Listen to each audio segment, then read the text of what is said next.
नमस्कार प्रेक्षकांनो, ठरलं तर मग या मालिकेमध्ये आपल्याला येणाऱ्या भागामध्ये एक जबरदस्त असा ट्विस्ट पाहायला मिळणार आहे। अश्विनचा बड्डे असल्याने सगळी घरातली माणसं तन्वीला जेवण बनवायला सांगतात।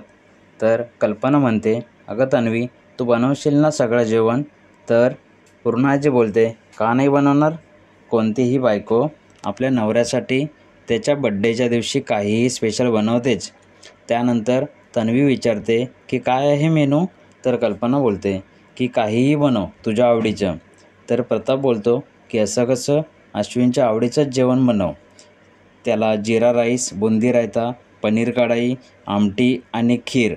त्यात सायली अजून बोलते की अश्विन भाऊजींना कोथिंबीर वड्या पण खूप आवडतात, तर त्यासुद्धा बनव। सगळेच तन्वीची मजा घेत असतात। त्यानंतर तन्वी लगेच जाते किचनकडे आणि विमलला बोलते की विमल, चल आपण तयारी करू। तर विमल बोलते की तन्वीताई, मला ना एक अर्जंट काम आहे, मला ना गावी एक पार्सल पाठवायचं आहे। तर तन्वी बोलते की तू कशाला जातेस तिकडे पार्सलवाल्याला, आपण इथेच बोलू। तर विमल बोलते की तिकडचे सगळे माझ्या ओळखीचे आहेत, तर तिकडे मी स्वतःहून गेले ना तर काम लवकर होईल। विमल पण तिथून निघून जाते। विमल निघून गेल्यानंतर अर्जुन आणि सायली तन्वीची मजा घेत असतात। तन्वी आतून घाबरलेली असते की मी ह्या लोकांचं एकटीनं एवढं जेवण कसं बनवू। तन्वी किचनमध्ये गेल्यावर कल्पनाला हे बघवत नसतं। तेव्हा ती पूर्णाजीला म्हणते की तन्वीला एवढ्या लोकांचं जेवण जमणार नाही हो, मी तिला मदत करते। तर प्रताप बोलतो की थांब कल्पना, तिला करू दे एकटीला, लेकी सुनांवर जबाबदारी टाकल्याशिवाय त्यांना काही जमणार नाही। इकडे अर्जुन आणि सायली घराच्या बाहेरच तन्वीची मजा घेत असतात। तेवढ्यात प्रताप तिथे येतो आणि त्या दोघांना म्हणतो की तुम्ही आज जे केलं ते एकदम योग्य केलं, त्यासाठी मी तुझ्या बायकोला शाबासकी द्यायला आलो आहे। एवढं बोलल्याने सायली खूप खुश होते।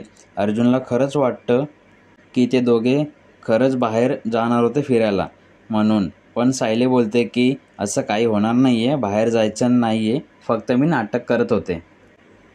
तन्वी काय जेवण बनवणार नाही, मलाच सगळं जेवण बनवायचं आहे, त्यामुळे आपण बाहेर न जाता इथेच गार्डनमध्ये बसू आणि थोड्या वेळाने आपण पुन्हा जेवण बनवायला जाऊ। एवढं बोलल्यावरती अर्जुन थोड्या वेळासाठी नाराज होतो आणि तन्वीला जेवण बनवताना सगळे हसत असतात। तिची फक्त गडबड चालू असते। तिला किचनमध्ये सगळं सामान कुठे ठेवलं आहे हे सुद्धा माहीत नसतं। ती सारखी पूर्णाजीला आणि कल्पनाला विचारत असते की हे सामान कुठं आहे, रोटी बनवायचं पीठ कुठे आहे? तर कल्पना तिला सांगते की अशा ठिकाणी हे सामान आहे। ती पूर्ण किचनच्या कट्ट्यावरती घाण करून ठेवलेली असते। रोटीचं कणिक घेताना तिने ते कणिक पूर्ण खाली सांडवलेलं असतं, हे कल्पनाला बघवत नाही। कल्पना मग तिथे जाते आणि बघते तर पूर्ण किचनच्या कट्ट्यावरती घाण केलेली असते। तर कल्पना तन्वीला बोलते की तू एक काम कर, हे सगळं मी आवरते, तू दुसरं काम कर तोपर्यंत। इकडे मैपत आणि साक्षी खूप घाबरलेले असतात। साक्षीला सारखं स्वप्न पडतं की तिला आता जेल होणार म्हणून। तर मैपतच्या घरी त्याची फाईल चेक करण्यासाठी त्याची माणसं आलेली असतात, कन्स्ट्रक्शनवाली माणसं आलेली असतात। तर त्यातला एक जण म्हणतो की मैपत सर, ही फाईल आहे ती तुम्ही एकदा चेक करा। तेव्हा मैपत म्हणतो की हे तुझं काम आहे ना रे, तू चेक कर। तर तो माणूस बोलतो तुम्ही एकदा तर चेक करा। तर मैपत ती फाईल हातामध्ये घेतो आणि फाईल उघडताच त्याला एक चिठ्ठी भेटते, जी ती चिठ्ठी असते ज्यावर मैपतने मधुभाऊंकडनं एक सही घेतलेली असते, ज्यामध्ये असं लिहिलेलं असतं की मी आत्महत्या करत आहे आणि ह्याला मीच जबाबदार आहे। ही चिठ्ठी त्याला भेटल्यावरती मैपत खूप खुश होतो। आता त्याला वाटतं की मधुभाऊ आता जेलमध्ये जाणारच, माझी साक्ष सुटणार।